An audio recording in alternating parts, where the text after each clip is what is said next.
ಎಲ್ಲರಿಗೂ ನಮಸ್ಕಾರ. ಶುಭ ಜ್ಯೋತಿಷ್ಯ ಯೂಟ್ಯೂಬ್ ಚಾನಲ್ಗೆ ಸ್ವಾಗತ. ಈ ವೃಷಭ ರಾಶಿಯವರ ಜೀವನದ ಕೊನೆಯ ಹಂತ ಹೇಗಿರಬಹುದು, ಯಾವ ವಿಷಯಗಳಲ್ಲಿ ಇವರು ಹೆಚ್ಚು ಜಾಗ್ರತೆಯನ್ನು ವಹಿಸಬೇಕು, ಈ ವೃಷಭ ರಾಶಿಯವರಿಗೆ ಜ್ಯೋತಿಷ್ಯದ ಪ್ರಕಾರ ಇವರ ಜೀವನದ ಅಂತಿಮ ಹಂತ ಹೇಗಿರುತ್ತೆ, ಆರೋಗ್ಯ ಮತ್ತು ಮುನ್ನೆಚ್ಚರಿಕೆಗಳ ಬಗ್ಗೆ ಈ ವಿಡಿಯೋದಲ್ಲಿ ನಾನು ನಿಮಗೆ ತಿಳಿಸ್ತಾ ಹೋಗ್ತೀನಿ. ಬನ್ನಿ. ಅದಕ್ಕೂ ಮುನ್ನ ನೀವೇನಾದರೂ ವೃಷಭ ರಾಶಿಯವರಾಗಿದ್ದರೆ ದೇವರು ಮತ್ತು ಜ್ಯೋತಿಷ್ಯ ಶಾಸ್ತ್ರನ ನಂಬೋದಾದರೆ ಈ ವಿಡಿಯೋಗೆ ಈಗಲೇ ಒಂದು ಲೈಕ್ ಕೊಡಿ ಮತ್ತು ತಪ್ಪದೇ ನಮ್ಮ ಶುಭ ಜ್ಯೋತಿಷ್ಯ ಯೂಟ್ಯೂಬ್ ಚಾನಲನ್ನು ಸಬ್ಸ್ಕ್ರೈಬ್ ಮಾಡ್ಕೊಳ್ಳಿ.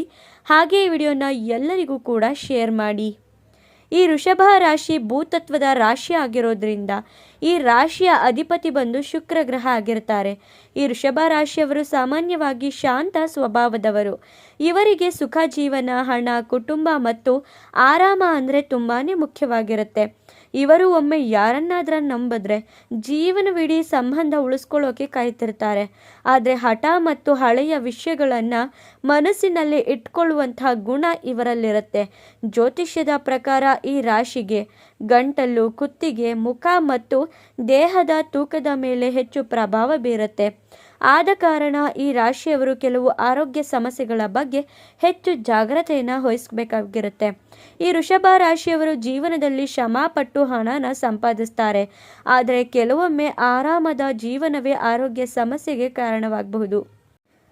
ಮುಖ್ಯವಾಗಿ ಅತಿಯಾದ ತೂಕ, ಸಕ್ಕರೆ ಕಾಯಿಲೆ, BP, ಹೃದಯ ಸಂಬಂಧಿಸಿದಂತಹ ಸಮಸ್ಯೆ, ಗಂಟಲು ಮತ್ತು ಕುತ್ತಿಗೆ ನೋವು, ಕೊಬ್ಬಿನ ಆಹಾರ ಹೆಚ್ಚು ಸೇವನೆ ಇವುಗಳಿಂದ ನಿಮಗೆ ಸಮಸ್ಯೆ ಹೆಚ್ಚಾಗಬಹುದು.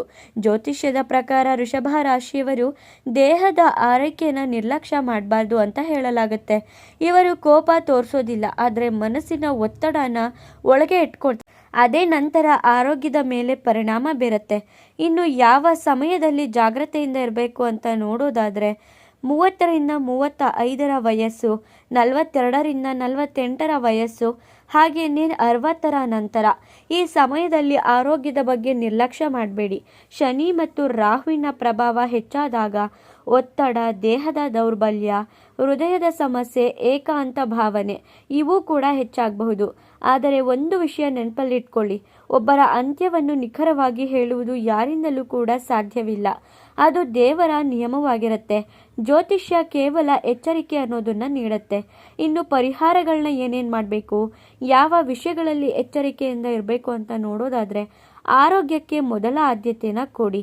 ನಿಯಮಿತ ವ್ಯಾಯಾಮ ಮಾಡಿ, ಆಹಾರದಲ್ಲಿ ನಿಯಂತ್ರಣ ಇಟ್ಕೊಳ್ಳಿ, ಮನಸ್ಸಿಗೆ ಒತ್ತಡ ಕಡಿಮೆ ಮಾಡಿಕೊಳ್ಳಿ.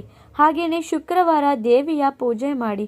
ಶುಕ್ರ ಗ್ರಹದ ಶಾಂತಿಗಾಗಿ ಲಕ್ಷ್ಮೀ ದೇವಿ ಪೂಜೆ ಮಾಡಿದರೆ ಒಳ್ಳೆಯದಾಗತ್ತೆ. ಹಾಗೆಯೇ ಈ ಜೀವನ ಎಷ್ಟು ಮುಖ್ಯವೋ ಅದರ ಕೊನೆಯ ಹಂತವೂ ಕೂಡ ಅಷ್ಟೇ ಸತ್ಯ. ವೃಷಭ ರಾಶಿಯವರು ಕುಟುಂಬನ ತುಂಬ ಪ್ರೀತಿಸ್ತಾರೆ. ಅವರ ಮನಸ್ಸು ತುಂಬ ಮೃದುವಾಗಿರುತ್ತೆ. ಇವರು ಜೀವನದಲ್ಲಿ ಶಾಂತಿ ಮತ್ತು ಸುಖನ ಹುಡುಕ್ತಿರ್ತಾರೆ. ಸ್ವಲ್ಪ ಆರೋಗ್ಯದ ಕಡೆಗೆ ಗಮನ ಕೊಟ್ಟರೆ ತುಂಬಾ ಸುಂದರವಾದ ಜೀವನನ ನಡೆಸ್ತಿರ್ತಾರೆ. ಮರಣದ ಬಗ್ಗೆ ಭಯಪಡಬೇಡಿ. ಒಳ್ಳೆ ಜೀವನ ನಡೆಸುವುದು ತುಂಬಾ ಮುಖ್ಯವಾಗಿರುತ್ತೆ. ನೋಡಿದ್ರಲ್ಲ ಈ ವೃಷಭ ರಾಶಿಯವರ ಕೊನೆಯ ಹಂತ ಹೇಗಿರುತ್ತೆ ಅಂತ. ನಿಮ್ಮದು ಕೂಡ ವೃಷಭ ರಾಶಿನ ಹಾಗಿದ್ರೆ ಲಕ್ಷ್ಮೀ ದೇವಿ ಅಂತ ಕಮೆಂಟ್ ಮಾಡಿ. ಧನ್ಯವಾದಗಳು.